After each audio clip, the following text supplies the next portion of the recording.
নতুন গাড়ীখনত ল'ৰাটোৱে মোৰ ল'ৰাই মোবাইল ষ্টেণ্ড এটা লগাই দিছে কৈছে মা তুমি ব্লগিং কৰা নহয় সেইটো কাৰণে ষ্টেণ্ড এটা লগাই দিওঁ কিন্তু মই ইমানে বুৰ্বক দুদিনমান আগতে যেতিয়া মই ইয়াত মোবাইলটো লগাই পিনি মই ব্লগিং কৰি আছিলোঁ ভিডিঅ' কৰি আছিলোঁ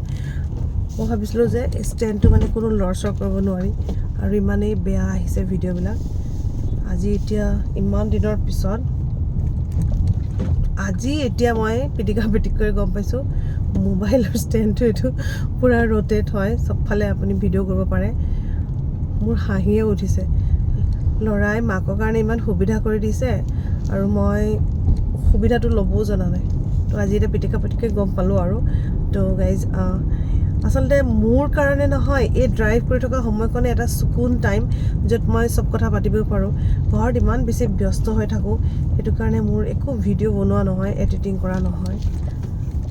আৰু আজি পিটিক কৰি গম পালোঁ যে ৱাও মানে এইটো সুবিধা আছে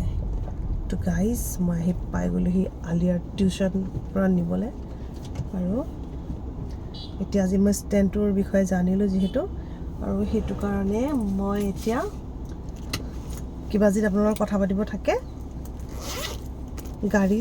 চলাইহে কথা পাতিব আৰু কাৰণ দুলীয়াজনৰ মানে কিছুমান ৰাস্তা আছে য'ত আপুনি ড্ৰাইভ কৰি কথা পাতি গ'লেও ইমান মই ভাবোঁ যে